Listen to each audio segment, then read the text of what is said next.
Good stuff. All right, guys. You see the amazing cast on screen in that trailer, and we're privileged to be joined by two of the amazing young stars of the film tonight. Brenton Thwaites, Odeya Rush, and the producer, Nikki Silver. Give it up, guys. G'day. All right, guys. You should be warned. It's really not a warning. It's a good thing. These guys, I think, they've been doing a lot of press. This has been quite a road for you guys. I saw you guys in Comic-Con. You guys saw you at the press conference today. When you make a movie, making the movie is just the start. Has it been fun to sort of experience the crazy other side of this, to meet the press and to meet the fans? The business of show business. Exactly. It's been a wild ride. It's crazy. It's my first time doing all this stuff. But we're making it fun. We're making it cool. How do you make it fun? What's the secret? By to doing making it things fun? like this. There you go. Come in here. There you go. So I alluded to this at the start. This is a book that came out over 20 years ago. Huge bestseller, beloved in classrooms around the world. Yet it's taken a while to get this to the screen. And Nikki, obviously, you go way back with this project.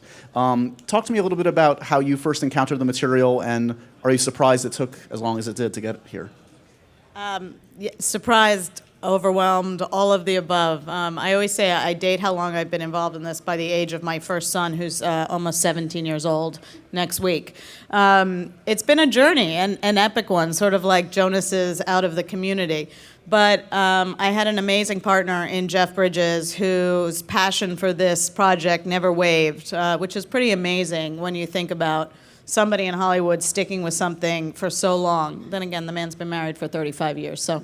But it was hard. We never realized it was going to be so difficult. But it's difficult material because there's so much to it, and the book is so powerful, and we wanted to do it justice, and we wanted to be able to give sort of a big, fun, blockbuster movie, but that kept and retained all the things about the book that was important to us and very important to Lois, and she stayed with us. And because it took so long, now we have these two amazing cast members with us, who one of who wouldn't have been alive, and the other one would have played like the brother, Emma's... The baby. Emma, exactly. Baby Gabriel. Baby Gabe. A lot of baby time in this film. We'll get to that, among other things. Let's talk a little bit about how you guys entered the project here. Talk to me a little about audition process. What was it like? Did you know the material going in? Did you see a script, or were you sort of like a little ignorant of how big a deal this was when you got involved? I was, to an extent, completely disconnected from the story. For me, it was like I was auditioning for a while, and this came up, so I just treated it as another audition. You go in, you prepare, try and get a job. And then I read the book, and I realized what a powerful story it was. But auditioning for Philip Noyce was very hard. It was a challenge.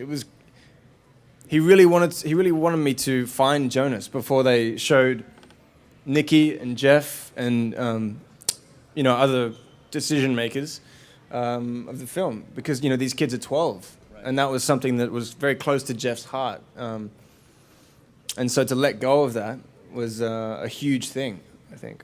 So how many different sort of meetings did you have, auditions did you have, and were you feeling like enough's enough? I feel like I've gotten this. Come on, guys. Oh, dude. Yeah, totally, man. After my 5th audition, I remember saying to my manager, he's like, okay, you got to go in and read for Phil again. I'm like, man, just tell me I've got it, and then I'll go in and massage his feet if he wants, But it was okay. I mean, that speaks to Philip Noyce. For you guys that don't know, I mean, look up this guy's credits. He's had an eclectic, amazing career, and there's certainly an exacting vision for just the look of this film, let alone the performances that he brings out of you guys. So it's all for a good cause. Yeah, and that really formed the start of our relationship, our working relationship. So it was, I didn't realize it at the time, but it was valuable hours, rehearsal hours, Odeya, talk to me a little bit from your perspective. Okay, so was Brenton already on board when you were auditioning? The first time, no. Jeff was the only one on board. And I came in and read for Phil, and usually auditions are like 10, 15 minutes. This was an hour long. And then at the end, he was just like, good, and just kind of like dismissed me. And I was like, oh my God, I'm never coming back here. I would never think that I would even get a call back or that he even liked me. And then I got called back 5 more times. And I think, it was like rehearsal because by the 5th audition, Ross Emery, the DP, was there, and there's a scene where I enter the triangle, and I would open the door and enter the room, and we would actually have an apple, and Nikki was there helping us and also giving, direction like a producer. So it really felt like rehearsal. We brought the DP in to light you perfectly Yeah. for that last Yeah, last thanks for audition. that. You should tell them about when you broke the wall of the casting room. Do tell. What happened? Everyone thinks I broke the wall of the I have a casting picture that tells the story. But the truth is, everyone, for the record, Asher and Jonas have a fight scene. And Philip would say, I would audition with, 10 different actors in the day to try and find Asher before Cameron was cast. And he would just say, okay, improvise. Just do the fight scene. And I would say, well, it's a fight scene. You can't just do a fight scene, someone's going to get punched. Cameron came in, and we had something planned, but it just didn't go well. And we lost our balance, and Cameron ended up in the wall. Someone I had was to. downstairs, actually. And we knew the chemistry was perfect at that point. Yeah, I mean, if you have to get put through a wall to be cast, that's okay. Always a good sign if you break some furniture in an audition, right? Yeah, exactly. So was it a relief by the time you get onto set? This is shot in South Africa. It looks beautiful, as I said before. Is it a relief, or is it the feeling like, oh God, the work's just begun? As you said before, Odeya, I mean, felt like you'd already kind of gotten a head start, maybe thanks to the process you went through. Yeah. So I think when I first got on set, I kind of had a clear idea of what the scenes would be like since we worked on them so much. But then Phil took it to an entire new level, and sometimes we do reshoots of a scene because Phil just would come up with so many more ideas and pulled out so much more out of you. So I would say there was a level of comfort because I knew Brenton and I knew Jeff and I knew Nikki and I knew Phil, but we completely, from the audition room, from the first take you do in the beginning of the day to the last take, it's a complete transformation. Brenton, talk to me a little bit about how you relate to this character. As you said, I mean, a lot's been made that the character, and everyone's on board with this, including Lois, that it's been aged up, obviously. So the character in the book, I think, is 12, somewhere around there? Turning 13. Yeah. Turning 13. So obviously having her blessing means everything, as well as the entire group. But talk to me a little bit about why you relate to the journey this guy's going on. What resonated with you? Well, first of all, when you read a character that goes against the grain, like Jonas does, and steps outside the box, it's kind of interesting. Also, he starts at this film with a very blank canvas and is given a series of memories and is chosen to learn the history of the world. And that's pretty interesting. And I thought, what an opportunity to learn such interesting things, to study such interesting things. And, as an actor, you want to feel, we want to kind of express. And this was, the kind of job where I had the permission, I had the license to go all out, and just try my hardest. Even though Philip would always bring me down. You're doing too much, mate. You're doing too much. Bring it in. Less. What was Jeff saying in that? Was he saying go big or go small? We got a few clips we want to share with you guys from this awesome-looking film. Let's take a look at this. I think this involves both of your characters, this first clip. And we'll take a look and then get some of your recollections from the shooting of it. So what jumps out when you see that scene? What's What the first thing jumps you out think to of? me? Because I've seen that many times in doing these things. What jumps out to me is the positioning we had to get in for the kiss. That was pretty intense, wasn't it? We did it about 20 times. That I had to stop you like that. Yeah, and where we were standing and how the light was hitting us was so specific. It was It's technical. millimeters to the yeah. left. So I remember we did it, and we, after a while, it just became like clockwork. And Phil's like, okay, remember, you got to act in this one. And we're like, oh, okay, yeah, no worries. Yeah. No, it's technical because when you do your close up, it's different, and then when they do the 2-shot, it's different. So, That was you the know, Cape Town soccer stadium, too. And we really wanted to, during lunch, go out and go on the football field, and we weren't allowed, though. That would have been great. yeah. There are, I mean, you know, it's obviously not an out-and-out romance, but there's obviously the first inkling of this relationship and what might have been or what might be in this film, including you get a waterfall and everything. I mean, that's all you need in a budding romance, right? Yeah, exactly. Pretty romantic. Well, you know, it's a huge moment, this, because my character is chosen to receive these memories and these feelings and these emotions. No one else experiences them. And so usually I instigate a new emotion or feeling. You know, I instigate my feelings towards Fiona. And this is the moment where it's reversed. And so it's actually quite a pivotal moment in the film, in our relationships. Let's take a look at this scene from The Giver as well. I mean, talk to me a little bit about, we saw in that first clip, there is, you especially get a lot of time with a baby, a child in this one. That's a challenge for an actor. How many, is it, I assume twins or triplets or something you have to? It was twins, James and Alex, and we alternated. One would sleep, one would shoot, one would cry, one would poop. We're talking about the baby, right? Not the oh. adult actor. Oh, no, I thought you were Sorry. talking about me. No, okay. Did you immediately bond, or is that tough? Is that at a whole nother level of dimension? Babies are not necessarily, you know, directable. No, they're not very socially friendly, are they? No, it was difficult for me at the start. Patience, definitely with shooting with babies. Yeah. And at the end, you know, I learnt how to trigger them in certain ways. We had a baby whisperer on set. Her name was Tracy. And she was amazing. She would inspire the baby to laugh, or she had a host of toys and little finger gestures and sounds that she would do, and like little balloons that she would squeeze. It was kind of fun, you know. It was fun trying to get this baby to laugh. But eventually, you know, we formed quite a strong bond.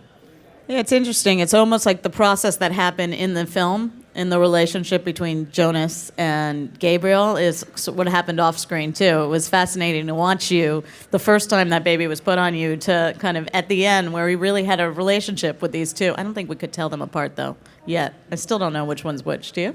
No. I have twins in my family. What we would do is we would put red nail polish on one of them. It's for advice for any identical twins. Don't tell them that later in life. They know. Boys, They're though, proud right? of it. Boys. Yeah, boys. Cool stunt work too in the film. I mean, are those the days you look forward to when you get to do a little bit of implementing? There's a sled in the film that kind of like rears its face in different incarnations. What are the kind of the fun physicality that you bring to the role, the fun days from that? Well, I mean, aspect? I have to give the stunt guys some credit here because they did some crazy stunts. I did a lot of my own stunts, but not all of them, you know. And some of the, you know, falling off the waterfall and a lot of the snow stuff was performed by the best stunt guys. Make me look really cool.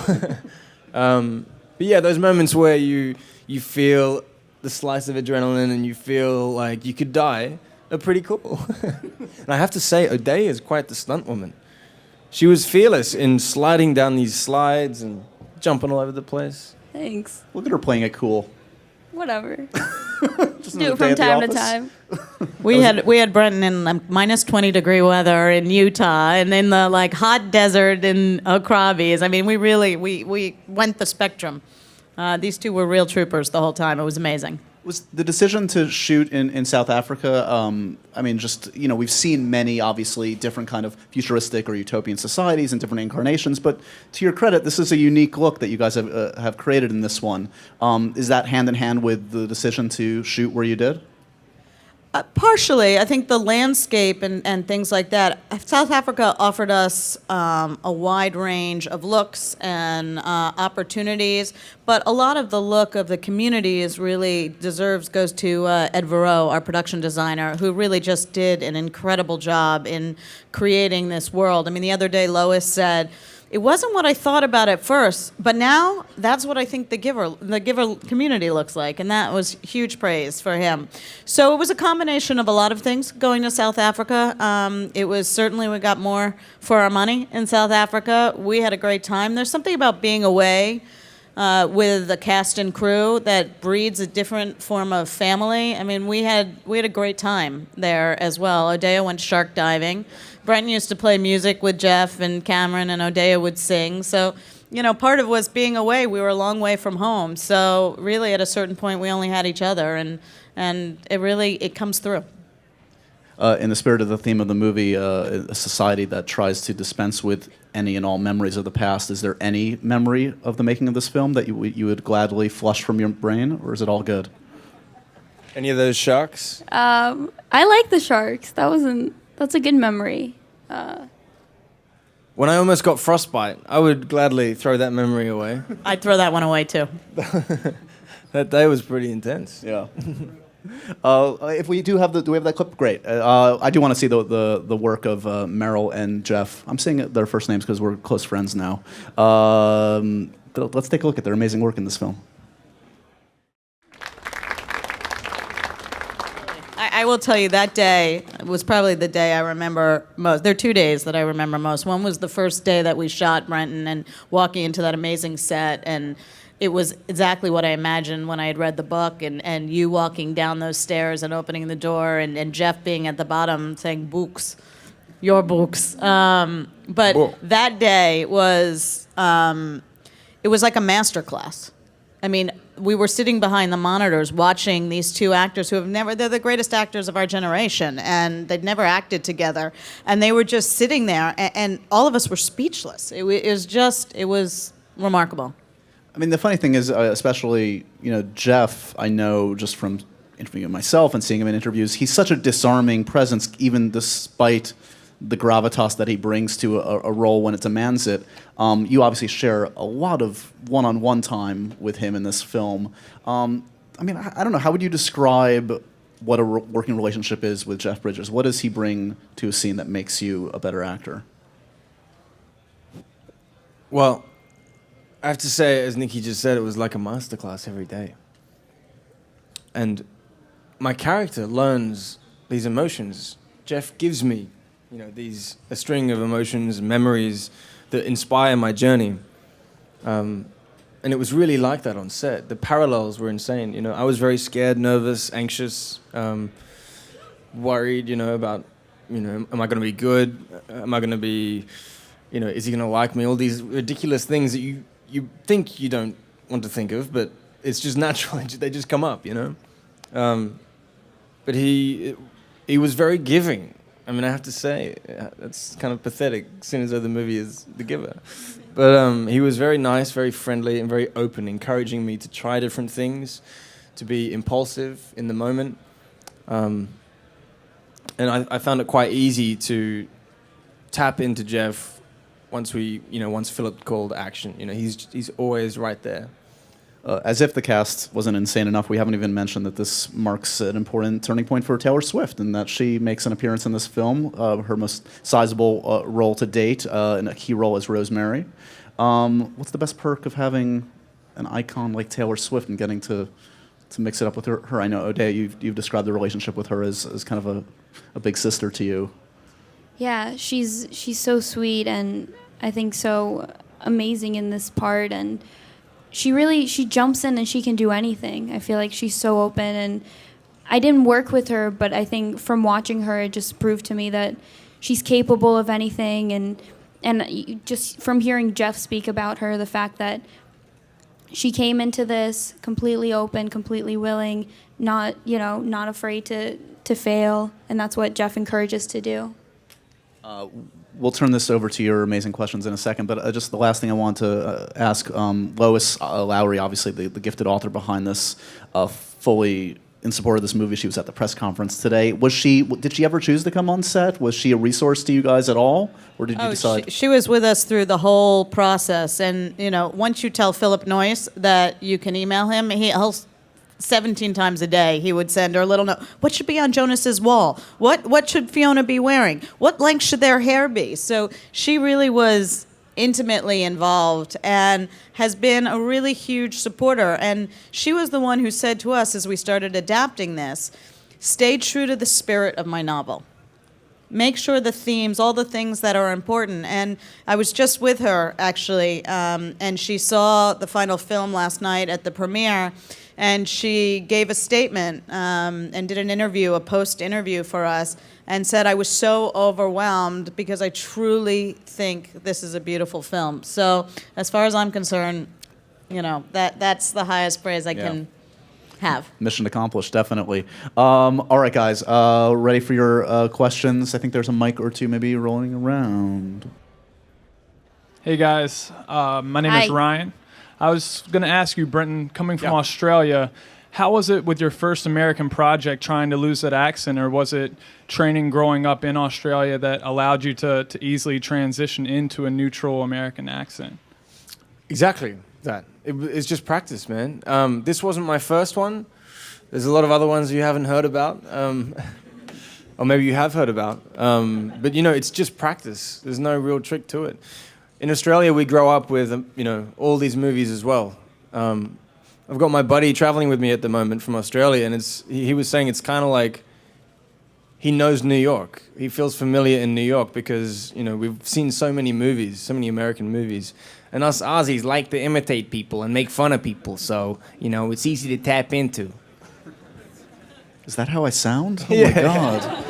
Hey, Brenton, how was it shooting The Giver? Oh, I retire. This is it. How was it like yesterday at the premiere to see all those fans there that turned out for you? Like, what did you feel? How was it overwhelming or? It was overwhelming. Yeah. Because like there was such a huge turnout, and they were all like screaming, "Oh, Odeya, Brenton," and stuff. Yeah, I just remember after everybody screaming and then getting out there, and there were so many lights, and by the time I got to the interviews, I just felt dizzy because there were just so many people calling your name from. It is overwhelming. I wasn't used to it, but it's exciting at the same time because you see how many people love this story and connect to this story and are excited about this story. So that makes you feel really good. Hi, I was just wondering if you had a chance to pick any of the current young adult books that's being made into movies as of right now, since that's the popular trend. Which book would you pick to be part of the movie? Mostly, like, which movie would you be a part of that's in the popular young adult section now? The Giver. Well, I just, yeah. It's so popular in schools. You mean in the last 5 years? Yeah. She's saying you're young. But I just, can I promote another book? You can do anything you want to. Thanks. Okay.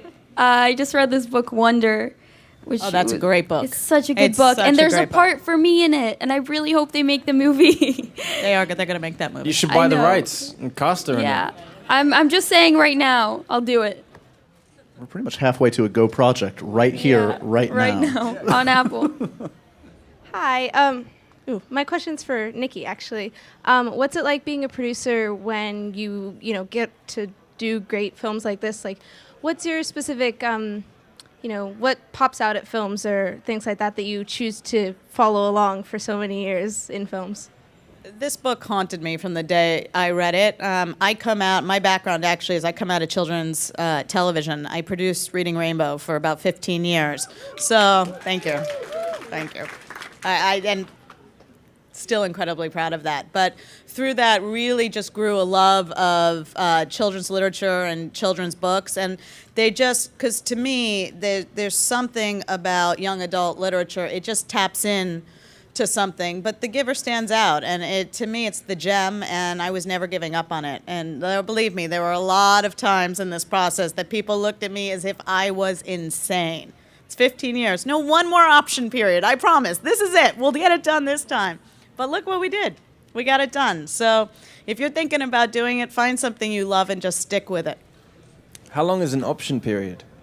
Depends. It can be 2 years, and then you have to buy it, and then you can lose it, and then you have to buy it again. It's So you guys a have to process. keep buying the book for over 18 years? We 17 bought it years? once, and we actually lost the rights for a few years, and I just kept doggedly calling Lois on the phone, saying, remember me? Remember that script that we wrote that you liked? And the other people who had it during that period weren't able to get it done, and afterwards, I think, basically because of her faith in Jeff and wanting Jeff to be the giver, she gave us one more chance, and that's how we got it done. Do you think it resonates any more or less now versus if you had made it 15 years ago? This, I mean, it seems to be pretty timeless. It could go in any period, but obviously you get the cast that you always were destined to get this way.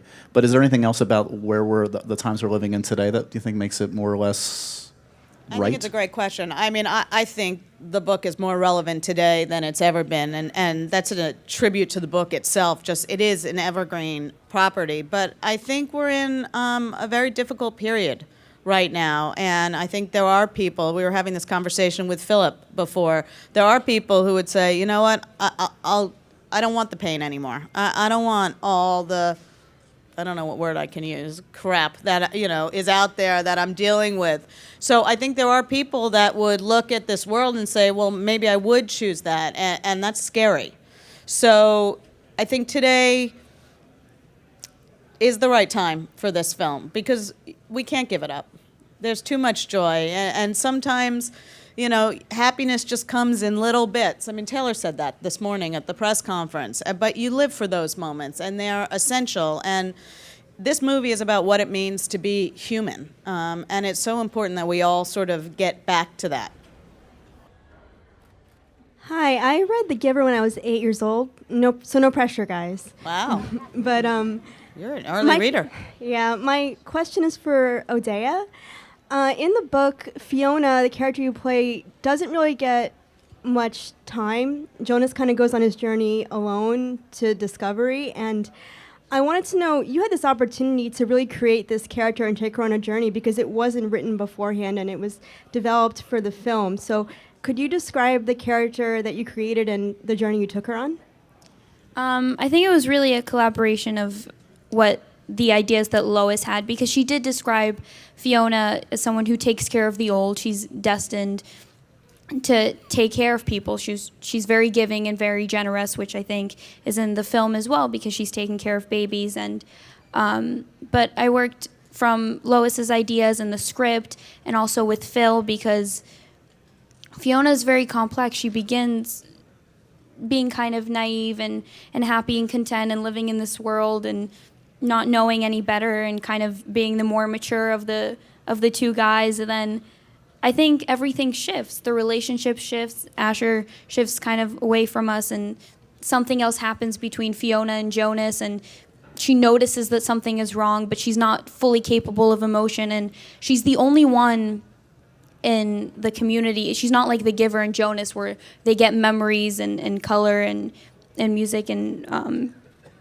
she's not training with the Giver, but she's also not like everyone else because when she stops taking her injections, she does come close to feeling something. And I think it's really amazing to see the journey that she takes of how I think when you see Fiona in the beginning, she doesn't seem like someone who would really stand up to Mother and really call her out and see the evil in this world. She seems someone so naive and happy. And I really like the transformation that she does. Yeah. Did I? Thank you. That was great. I mean, it's one of the reasons we aged up the character was to be able to do all the things that you so successfully did with the character of Fiona and explore all those issues. Hi, my question's for Nikki. So what aspects of the novel did you find most difficult to adapt into the movie, and what factored into your decisions to either overcome those challenges or just simply omit the details altogether? Well, for sure, the hardest part of adapting this was the ending. And people are incredibly attached to the ending. I know I was attached to the ending. Of the three producers on this, we all had different views of what actually happened in the ending. And then Lois shows up to set wearing a shirt that says Jonas lives. So it was all very confusing. And it's something that people, you read the blogs, we've spent a lot of time seeing what people are passionate about the book, and the end is something that they care deeply about. And we worked on it and worked on it and worked on it, and ultimately had to come to the decision, and I don't want to give away the end, but that the movie is its own medium. It's a different thing than a book. So, and there are 4 other books that have come out since then. There are 3 others. It's a quartet. So we made the decisions that we made. There are going to be some people who say we should have done it this way or we should have done it that way. But I really think you walk away with all the emotion from the book, but we've added something that I hope will feel a little fulfilling to people who go to the movies. So, how did this movie, in making the movie for the two of you, how did it change you in any way? In terms of the ideas of the film, did it make you think about issues that you hadn't considered before and now have integrated them into your own life? Okay. I think, well, there's I think filming the movie has changed me as an actress and as a person. I really grew working on this film, but just reading Lois's book, reading the script, being a part of this, it really made me appreciate a lot of the little things in life that we take for granted, and look at all this beauty that life has to offer with all the montages and all the memories that that Jonas gets. Today we were in traffic and it was raining, and I just saw people walking in the rain, and I thought, like, this is life. This is, this community. They don't have rain. They don't have funny things where little kids are jumping into puddles, and your mom's getting mad at you. But then it's funny and it's fun and it's different. And every day has different. I mean, if you live here, every day has different weather, and that's what makes life beautiful. And we need to really look at that, and we need to look at our differences and celebrate them. Jonas learns a memory of home. And for me, I guess I just asked myself, what is home to me? And home is where I grew up, my friends, my family, the important things, especially my family. And I guess it made me realize, I hadn't really had such a strong relationship with them. Left Australia to become an actor in America, and so for me, I went back home and did a movie back home, and I formed a strong relationship with my family again and my friends, and so it really taught me about, the necessities, the really important things in life. It's pretty good for a movie. Deep. That's a good way to end Too deep. No, it's perfect. Let's give a round of applause to this amazing cast and producer. The Giver, only days away, August 15th, guys. Check it out. Thanks to this amazing panel. Thanks very much. Thank you.